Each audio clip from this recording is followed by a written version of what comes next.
हमारा नायका पर है। शेयर में भारी भरकम गिरावट हमने बनते हुए देखी है नतीजों के बाद। तो ऐसा क्या हो गया है, ये सारी डिटेल लेकर नुपुर हमारे साथ जुड़ चुकी है। नुपुर, नायका इतना पिट क्यों गई? बिल्कुल, क्योंकि जो नतीजा है वो काफ़ी कमज़ोर है। इनफैक्ट वाई बेसिस पे आपको नतीजे नज़र आएंगे, अच्छे नज़र आएंगे, लेकिन अगर आप इंटरनल्स देखेंगे तो आपको वहाँ पे कमज़ोरी दिखेगी। इनफैक्ट जो अनुमान थे उससे भी कमज़ोर यहाँ पे नतीजा आते हुए दिखे।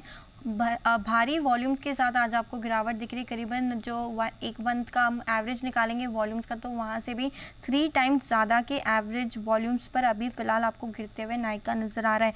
कंपनी की आय अगर देखें तो 24% की ग्रोथ आपको फ़िलहाल वहाँ पे दिखी है। ब्यूटी एंड पर्सनल केयर के जो GMV है उसमें भी 24% की ग्रोथ है। इनफैक्ट फैशन के GMV की भी बात करें तो आपको 12% की ग्रोथ दिखा रहा है।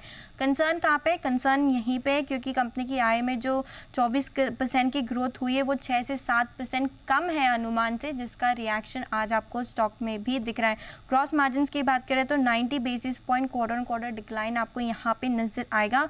मार्केटिंग के खर्चे काफ़ी बढ़ते हुए दिखे और ये सबसे बड़ा कंसर्न है, क्योंकि इन कंपनीज को अपने कस्टमर स्टिक करने के लिए मार्केटिंग स्पेंड्स करने पड़ते हैं। अगर ये बढ़ते हैं तो मार्जिन्स पे दबाव दिखता है। आने वाले समय में अगर कंपटीशन और बढ़ता है तो ये मार्केटिंग खर्चे और बढ़ते हुए नजर आएंगे और मार्जिन्स पे आगे चल के और भी दबाव आपको आते हुए नजर आ सकता है। फैशन कारोबार में कंट्रीब्यूशन मार्जिन देखें तो 80 बेसिस पॉइंट की गिरावट आपको यहाँ पर भी नजर आ रही है। इनफैक्ट जो B2B सर्विसेज है वो भी अभी ब्रेक इवन नहीं है।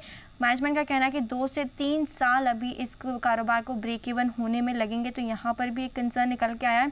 चैनल मिक्स और प्रोडक्ट मिक्स की भी बात करें तो उसका भी बड़ा असर इस क्वार्टर में देखने को मिला। और सबसे बड़ी बात यहाँ पे थी कि कंपनी जो एड इनकम कमाती है अपने D2C ब्रांड से, वो भी कम होते हुए इस क्वार्टर में दिखे, क्योंकि जो डिमांड है, जो मांग है वो कमज़ोर थी, जिसके चलते एडवर्टाइजिंग इनकम भी कंपनी की कम आई है। अगर ब्रोकरेजेस की बात करें तो बड़े अर्निंग्स कट देखने को मिले। करीबन 15 से 30% तक की अर्निंग्स कट आने वाले 2 साल में स्टॉक पे ब्रोकरेजेस की तरफ से अपडेट आया है। करीबन 23 ब्रोकरेज स्टॉक को कवर करती है। 13 बाय 5 होल्ड और 5 सेल की रेटिंग के साथ अगर लोवेस्ट टारगेट आप देखेंगे तो मैक्वेरी की तरफ से 115 का टारगेट है, अंडर परफॉर्मेंस की रेटिंग है, और हाईएस्ट सिटी का है 200 के साथ यहाँ पे उनका टारगेट है। तो अर्निंग्स कट 15 से 30% को देखने को मिले। वाई बेसिस पे नंबर्स अच्छे थे, इंटरनल्स थोड़े कमजोर थे और अनुमान से भी नंबर्स कमजोर ही आए।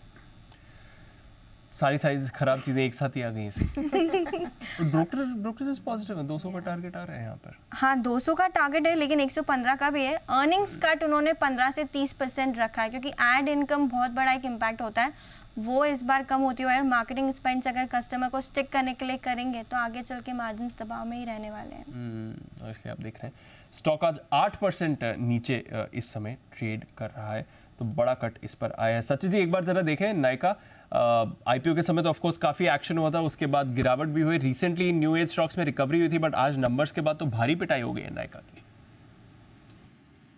दीपांशु, आई थिंक ट्रेंड अभी भी इसमें वीक ही है। इनफैक्ट बीच में काफी सारे पुलबैक्स यहाँ पर नजर आए थे, बट कहीं पर भी एक सस्टेनेबल मूव एस्टैब्लिश नहीं हो पा रही है। जिस तरीके से हाल फिलहाल में भी अपने 200 डे एक्सपेंशन मूविंग एवरेज के आसपास की उसने चाल बनाई थी, बट कहीं जाकर वहां पर भी जो एक हर्डल मिला है 145-150 जोन का, आई थिंक वो हर्डल काफी प्रोमिनेंट है। एंड मुझे लग रहा है आगे जाके भी और यहाँ से वीकनेस सर्टन है। तो लगभग मुझे लग रहा है अगर अभी भी किसी की होप्स पे यहाँ पर लॉन्ग पोजीशन है तो सलाह वही होगी कि आप इसमें से निकल जाए।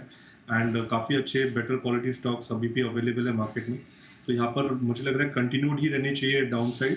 एंड लगभग जो रिसेंट के इसके स्विंग्स बने थे 115 के आसपास के, मुझे लग रहा है वो भी जल्द वापस रीविजिट हो सकते हैं, तो डेफिनेटली अवॉइड करना चाहिए काउंटर।